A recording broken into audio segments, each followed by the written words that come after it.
Over 2 months ago, my kitchen was the setting for an unexpected kiss between me and my son's girlfriend, Jade, while our lasagna baked. Yes, I kissed her back, and it wasn't long before Paul, my husband, discovered our secret tryst. One Thursday afternoon, I entered our guest room to find him entwined with Jade. I remained silent, contemplating who the villain was amidst this tangled web of secrets. But the worst part is that now, I must reveal everything to my son, making this story even more complicated. I want to express my gratitude to all my subscribers for keeping this narrative alive and intriguing. For both new and returning viewers yet to click subscribe, I'm eagerly anticipating your arrival. Your support powers this channel and enables me to share more genuine, heartfelt, and impactful stories. Don't forget to like, comment, and express your thoughts below. I appreciate your feedback, even when it's challenging. Now let's rewind to the beginning.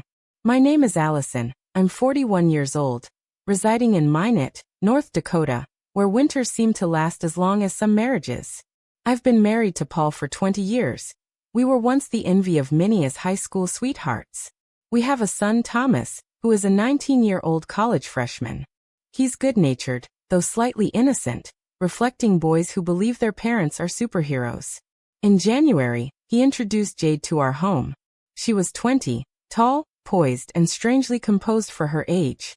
There was an enigmatic quality in her eyes, as if she had already lived multiple lives.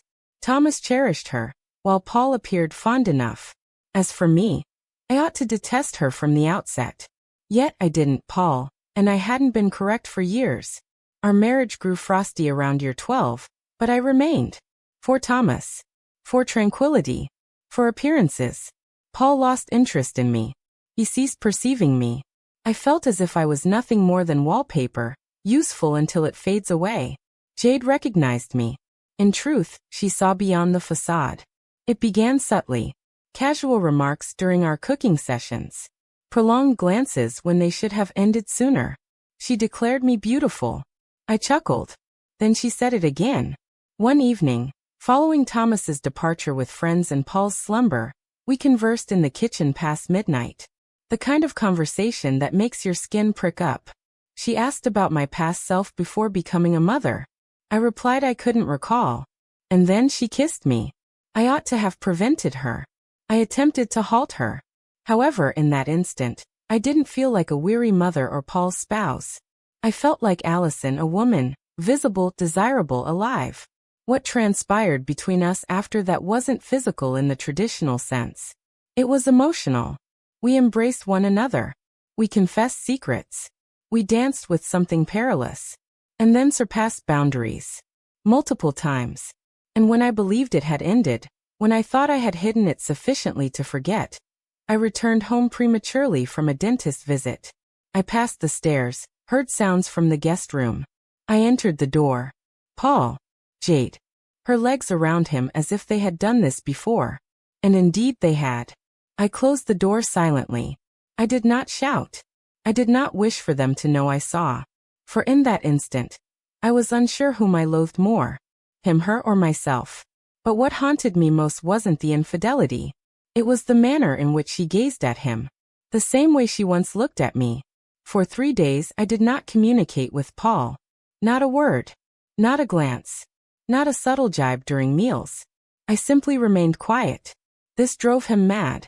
However, it's silence that carries the most weight when mastered.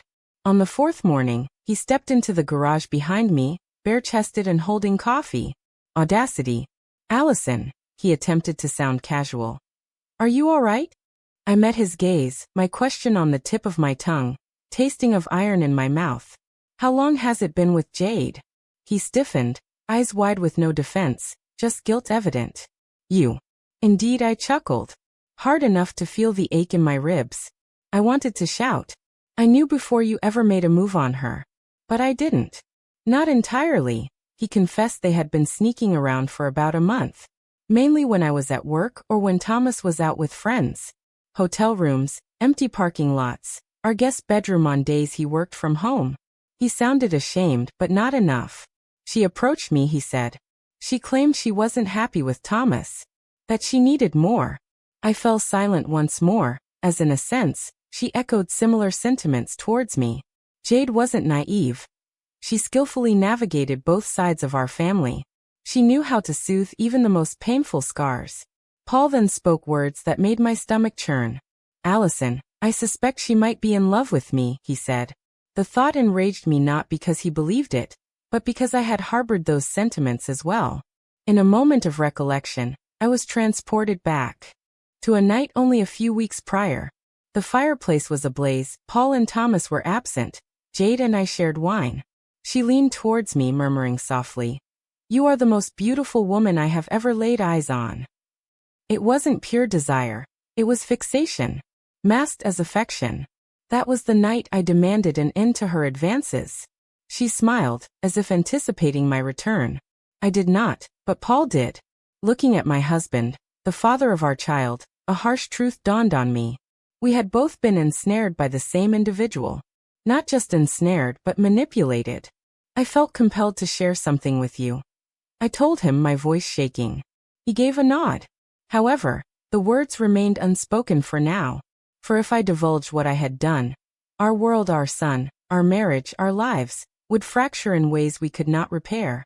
The subsequent visit of Jade found her smiling at me as if nothing untoward had transpired, as if she hadn't set off an explosive within our home.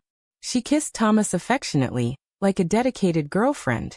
She hugged Paul for a moment too long, and then she turned to me and winked. That wink conveyed the message. She knew.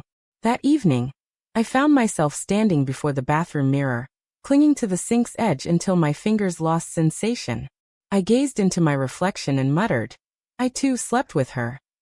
The truth came out, not to Paul, not to Jade, not to Thomas, but to me. And it dawned on me. She hadn't destroyed us. We had done it ourselves. It was a Sunday. Peaceful. Weighty. Thomas tinkered with the old grill in the yard, still clinging to the notion of a future with Jade, who had reduced us all to embers. I stood at the kitchen window, observing him, and my tears began. Quiet ones that rattled my entire being, making me question if love was ever meant to be secure. I could no longer endure it. I couldn't continue pretending that Jade was merely a sour fruit. That night, Paul and I confronted Thomas. The instant he perceived our tense, strained faces, he realized something was amiss. "Is someone unwell?" he inquired. In a sense, yes. The events that followed seemed to unfold in slow motion like a tragic car accident. Paul began the conversation, and I knew from his tone he would not sugarcoat it for him. He admitted directly that he had been with Jade, explained that it started as a small mistake, apologized. Thomas simply stared blankly, whispering no, as if imploring truth itself to alter. "I'm deeply sorry, my child," Paul stated. And then his gaze fell upon me, not him. Me. It seemed as if he was anticipating my denial, hoping I would maintain the image of the faithful mother he once knew. I should have remained silent, but I could not. I too had been unfaithful. The ensuing silence was a type I had never experienced before. It wasn't just quiet, it was barren, as if the room had been emptied, and we were left in an empty shell of echoes. Thomas rose from his seat. He let out a single laugh, then shook his head. "No. No, Mother. This can't be true, can it? Are you joking, Mom?" I couldn't reply, because it wasn't a jest. It was our reality. Ugly, messy, and human. That night, Thomas left the house without a word. He hasn't responded to my calls since. Paul insists he will return, claiming that he is merely wounded. However, I understand my son well, and I know that some injuries never heal completely. They just bleed more slowly over time. Days turned into weeks, and our conversations with each other became like walking through a crime scene.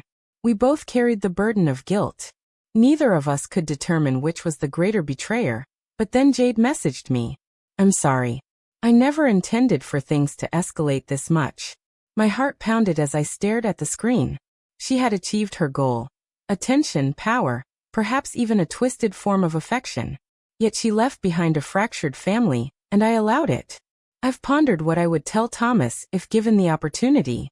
Perhaps something like this. "I am sorry. I let you down. Not because I was weak, but because I was lost. Instead of finding my own path, I allowed that girl to serve as my compass. This whole ordeal began with loneliness. That insidious, unseen creature that creeps into your very essence when the ones you cherish no longer acknowledge you. In an attempt to quell this emptiness, I sought solace in the forbidden. And in doing so, I lost far more than I ever dared imagine. Jade did not destroy us, she merely tugged at a thread. We were already beginning to fray. The moral? Infidelity doesn't always manifest as hotel rooms or lipstick on collars. Times can commence with quietness, where two individuals rest adjacent yet distant. Seeking affection in unsuitable locales frequently exposes one's self-loathing facets. Should I have acted otherwise? Was revealing the truth to Thomas the prudent decision? Or did I merely complicate matters further? I'd appreciate your insights. Express them in the comments. Don't forget to like, share, and subscribe to the channel if this tale stirred any emotion within you. Your backing is invaluable. Until next time, remain compassionate, sincere, and always remember the burden a secret bears.